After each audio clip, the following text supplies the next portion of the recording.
کو کتنا پسند کیا کرتے تھے، علم سے کتنا پیار کیا کرتے تھے. ایک ایک ہدہد پرندے کی بات سننے کے لیے بھی آپ سزا معاف کر دیتے ہیں. اس لیے اپنے بچوں کو تعلیم دیجئے. اسی میں ایک بات مجھے یاد آئی. اللہ رب العزت نے ارشاد فرمایا تھا، اے سلیمان ہمارے پاس 3 چیزیں ہیں، آپ جو چاہو ہم تمہیں دے دیں گے. آپ چاہو حکومت لے لو، حکومت دے دی جائے گی. آپ چاہو پیسہ دولت لے لو، وہ دے دیا جائے گا. آپ چاہو علم مانگو، علم دے دیا جائے گا. اس وقت حضرت سلیمان علیہ السلام نے علم کو پسند کیا تھا. اللہ نے جب انہیں علم عطا کیا، دولت بھی عطا کر دی، بادشاہت بھی عطا کر دی. اس لیے اگر نمازوں میں دعا کیا کرو تو یہ دعا کیا کرو، اے اللہ میری اولاد جاہل نہ رہے، اے اللہ میری اولاد کو عالم بنا دینا، اے اللہ میری اولاد کو ڈاکٹر بنا دینا، اے اللہ میری اولاد کو اچھا وکیل بنا دینا. اگر وکیل بنے گا تو اس قوم کی رہنمائی کرے گا، ڈاکٹر بنے گا تو اس قوم کی رہنمائی کرے گا، عالم بنے گا تو اس قوم کی رہنمائی کرے گا. ضروری نہیں ہر بچہ عالم بن جائے، ضروری نہیں ہر بچہ مفتی بن جائے، لیکن یہ ضروری ہے کہ جو بچہ آپ کا ڈاکٹر بنے اس کو قرآن آنا چاہیے، اس کو حدیث آنا چاہیے، اسے سیرت غوث اعظم آنی چاہیے، اسے سیرت مصطفیٰ آنی چاہیے. جو بچہ آپ کا عالم دین بنے گا ادھر ڈاکٹر بھی بنے گا، ادھر آخرت بھی کامیاب ہو جائے گی، دنیا بھی کامیاب ہو جائے گی. بس عرض کرنا یہ چاہتا ہو کہ حضرت سلیمان علیہ السلام کی بارگاہ میں جب اس ہدہد پرندے نے یہ خبر دی تو آپ نے ایک چٹھی لکھی، اور لکھنے کے بعد اس ملکہ سے کہا کہ آپ ہماری بارگاہ میں حاضر ہو جائیں. آپ سورج کی پوجا کرتی ہیں، اگر حاضر نہیں ہوئی تو آپ کو وہاں سے بلوایا جائے گا. ملکہ بلقیس نے دیکھا یہاں بسم اللہ الرحمن الرحیم لکھ رہا تھا. آج آپ کے بھی دروازے پر اللہ اس کے رسول کا نام لکھ جائے تو شیطان اس میں داخل نہیں ہو سکتا. آپ کے چہرے پر سنت رسول سجا لی جائے تو لوگ اس داڑھی سے ہی گھبرا جائیں گے. اپنے بچوں کو بہترین شکشا دیجیے. جب اس نے ملکہ بلقیس نے دیکھا اس میں اللہ کا نام لکھ رہا ہے تو یہ سب کچھ ہو سکتا ہے، جھوٹا نہیں ہو سکتا. وہ فوراً وہاں سے چل دیتی ہے. حضرت سلیمان علیہ السلام نے، اب میری ایک بات کو اس کو توجہ سے سننا، جو کرامت کا انکار کرے اس کو بتانا کہ ہمارے حضرت نے ایسا ایسا بتایا تھا. کرامت قرآن سے ثابت ہے. ہاں جو جھوٹی کرامت ثابت کرتے وہ غوث اعظم کی کچھ مقرر تھوڑے بہت مدرسوں میں پھیل ہو کر اسٹیج پہ بیٹھے نعرے لگ رہے ہیں، صافے بال لیے، او مفتی صاحب مفتی صاحب. مفتی کا مین نہیں آتا ہو، عبارت النص، اشارت النص، دلالت النص، اقتضاء النص کچھ بھی نہیں آتا ہو، اور قوم کے سامنے مفتی. اس قوم کو بھی وہی اچھا لگتا گویا جو اچھا چیخے ارے بھائی بڑے بہت مفتی صاحب ہیں، اور اچھا مولوی آ جائے انہیں مولوی صاحب کا اخلاق اچھا نہیں، بہت غصے کے ہیں. یاد رکھیے یہ آپ کے بچوں کی نسل کو سنبھالے گا جو اچھا علم والا ہوگا، اور جس کو علم آگا، جس کے اندر اچھا ٹھوس علم ہوگا، وہ آپ کے ٹکڑوں پر آپ کی زبان پر نہیں بک سکتا، اس لیے کہ وہ مصطفیٰ کے در پر بک چکا ہے. حضرت سلیمان علیہ السلام نے جب یہ خبر بھیجی وہ وہاں سے چلی. اس وقت آپ نے قال عفریت من الجن، اس میں ایک بہت بڑا جن تھا. آپ نے کہا کون ہے جو اس کے تخت کو ہماری بارگاہ میں حاضر کرے؟ تو ایک جن نے کہا حضور آپ کی محفل ختم ہونے سے پہلے میں آپ کی بارگاہ میں وہ تخت لا کے رکھ دوں گا. حضرت سلیمان علیہ السلام نے کہا نہیں، اس سے پہلے چاہیے. تو پھر قرآن کی آیت پڑھیے قال الذی عنده علم من الکتاب. ایک ایسا شخص تھا جس کے پاس کتاب میں سے کچھ علم تھا. یہ تنویر ہے، تنوین ہے، اور تنوین بھی ہے تنکیر کی ہے. اس کے اندر یہ ہے کہ تھوڑا سا علم تھا. تنوین کی 4 پھر اس کے بعد قسمیں ہوتی ہیں. اسی میں ایک یہ قسم ہے جس کا معنی یہ ہے کہ ایک ایسا شخص تھا اللہ کے پیارے حبیب حضرت سلیمان کے پاس جس کے پاس کتاب میں سے کچھ علم تھا. کچھ اس نے کہا حضور انا آتی کبھی قبلہ این ارتد الیک طرفک. یہ جن کہہ رہا ہے کہ اس کا تخت اس سے پہلے لے آؤں گا کہ جب آپ کی مجلس ختم ہو جائے، لیکن میں آپ کے سامنے اس کا تخت آپ کے پلک جھپکنے سے پہلے لے آئے گا۔ اور یہ کوئی جن نہیں، ان کا نام آصف ابن برخیہ حضرت سلیمان علیہ السلام کے خالہ زاد بھائی تھے۔ اتنا بھاری تخت، قبل ان یرتد الیک طرفک، سائنس کہتا ہے کہ ایک انسان ایک سیکنڈ میں 8 مرتبہ پلک کو ہلا سکتا ہے، لیکن یہاں پر حضرت آصف ابن برخیہ کہتے ہیں حضور یہ پلک جھپکنے سے پہلے آپ کے قدموں کے اندر طاقت حاضر کر سکتا ہو۔ اب میں آپ سے عرض کرنا چاہتا ہوں وہ سلیمان علیہ السلام جو نبی کے بھی امتی ہو، اللہ اکبر، ایک سلیمان علیہ السلام کا امتی جو نبی سے افضل نہیں ہو سکتے، وہ ایک پل سے پہلے، ایک پلک جھپکنے سے پہلے منو میل دور سے ایک طاقت اتنا بھاری لا سکتا ہے، تو وہ محمد عربی، وہ آقا، وہ پیارے آقا جن کی شان نرالی، جن کی ذات نرالی، جن کی وجہ سے اللہ نے دنیا کو پیدا کیا، جن کی وجہ سے سلیمان علیہ السلام کو پیدا کیا۔ جب ایک سلیمان علیہ السلام کا ایک امتی، ایک ولی، ایک پلک جھپکنے سے پہلے تخت کو لا سکتا ہے، تو میرے نبی کا غلام غوث اعظم ایک پلک جھپکنے سے پہلے آپ کی یہاں پر آپ کی فریاد کو کیوں نہیں سن سکتا، آپ کی تکلیف کو کیوں نہیں سن سکتا، پوری دنیا کے اندر پوری قوم کو کیوں نہیں دیکھ سکتا؟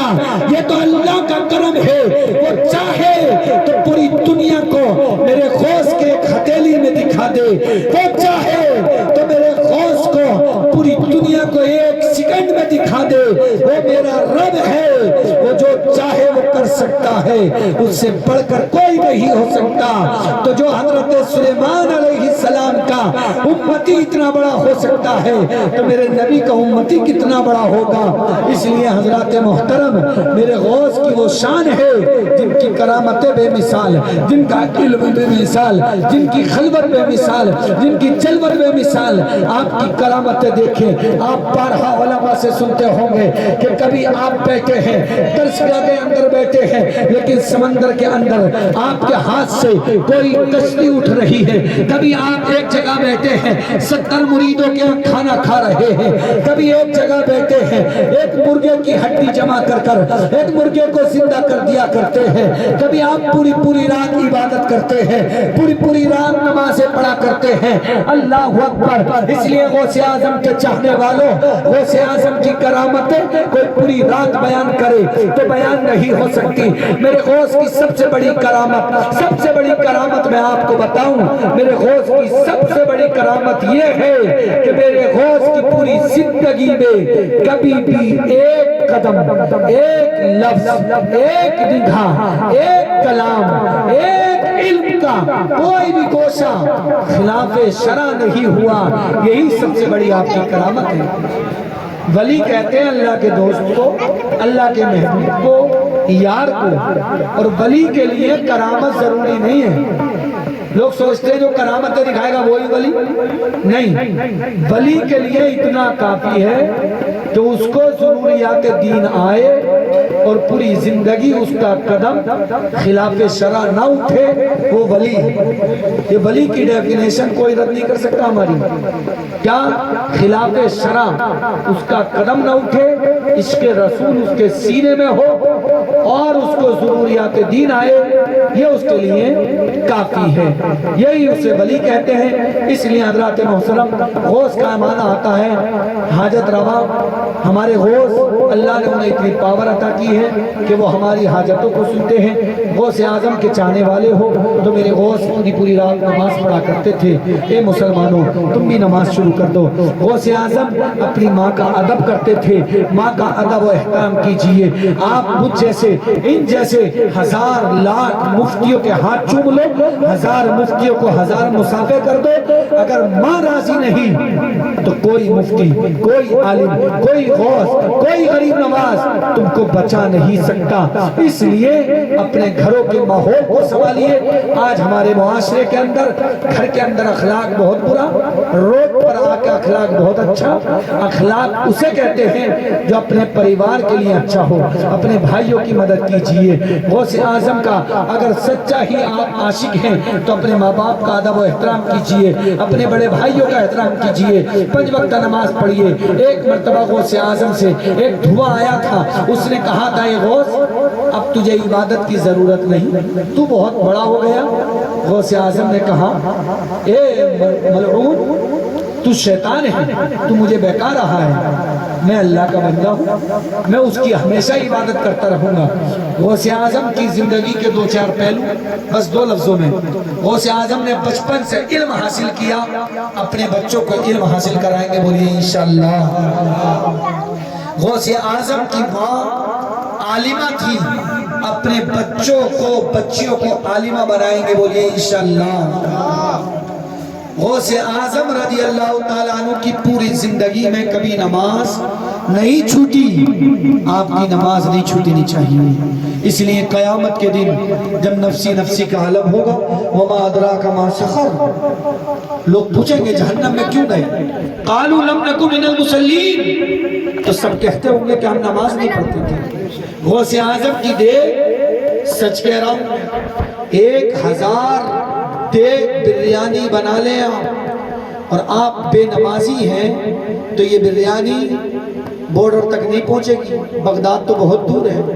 اس لیے اگر غوث اعظم کے سچے عاشق ہیں, بریانی بنائیے, اس کے ساتھ 5 وقتہ نماز بھی پڑھیے. اگر ٹائم نہیں ملتا کارخانے میں ہیں تو اپنے بیگ کے اندر مصلی رکھ کر لے کے جائیے. ارے سنی مسلمانوں, تم سے اچھا کون ہے, تمہاری تو نمازیں قبول ہیں, اس لیے تم ہی نماز نہیں پڑھو گے تو کون پڑھے گا. اس لیے 5 وقتہ نماز پڑھنی ہے. ماں باپ کو روز صبح اٹھ کر سلام کرنا مشکل ہے نا, کون کون سلام کرے گا یہ بتائیں. انشاءاللہ سب کریں گے نا.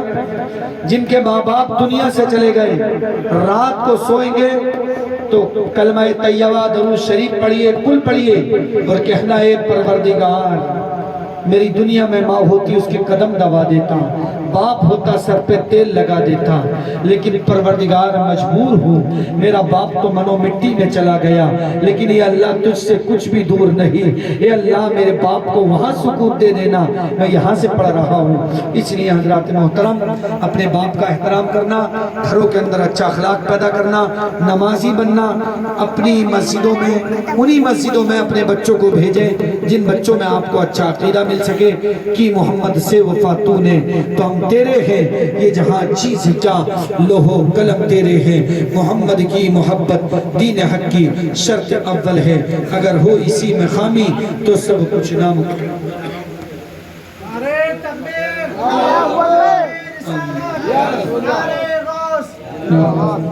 تو آپ تو انشاءاللہ نماز پڑھنی ہے نا, سب پڑھیں گے نماز انشاءاللہ تعالی. اللہ پاک ہمیں غوث اعظم کا سچا پکا سپاہی بنائے, غوث اعظم کی سیرت کو سننے اور سنانے کی توفیق عطا فرمائے. سب پڑھیے استغفر اللہ ربی من کل ذنب واتوب الیہ. زمین پر ایک ہی عورت دکھائی دیتی ہے, بس ایک ماں کی محبت دکھائی دیتی ہے. اے بوڑھی ماں تیرے چہرے کی چھریوں کی قسم, ہر لکیر میں جنت دکھائی دیتی ہے. السلام علیکم ورحمۃ اللہ.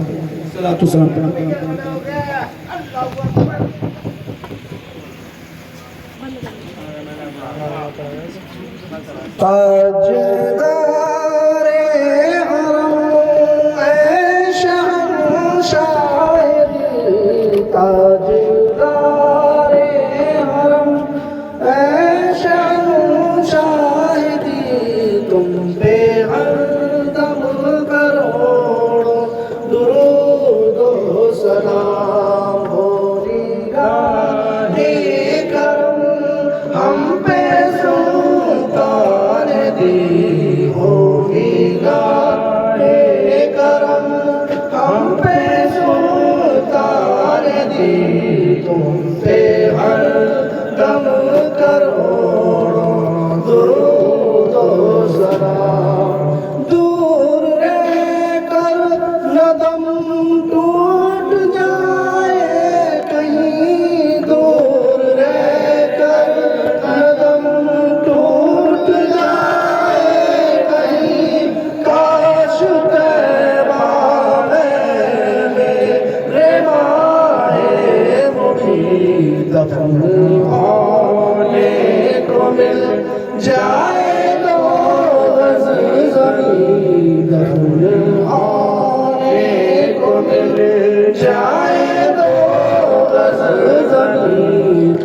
پہ ہر دم کروڑوں درود و سلام کوئی حسن عمل پاس میرے نہیں کوئی حسن عمل پاس میرے نہیں پھنس نہ جاؤں قیامت میں مولا کہیں پھنس نہ جاؤں قیامت میں مولا کہیں ایسا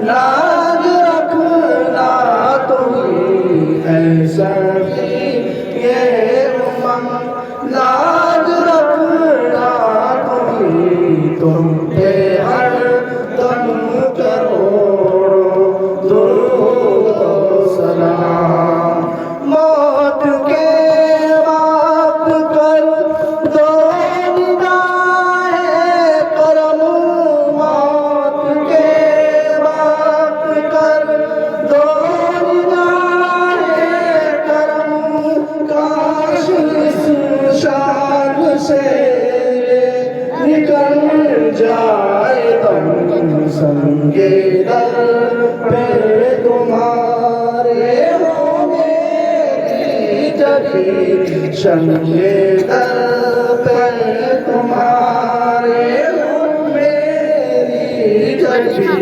تم پہ ہر دم کروڑوں درود و سلام پھر بلا لو مدینے میں آقا کو پھر بلا لو مدینے میں آقا کو یہ تڑپتا ہے تیرا کہ دیدار کو ہم تڑپتے ہیں تیرا کہ دیدار کو کوئی اس کے سوا آرزو ہی نہیں کوئی اس کے سوا آرزو ہی نہیں تم پہ ہر دم کروڑوں درود و سلام تاجدار حرم اے شہنشاہ کی تم پہ ہر دم کروڑوں درود و سلام ہو نگاہ کرم ہم پہ سلطان دی تم پہ ہر دم کروڑوں درود و سلام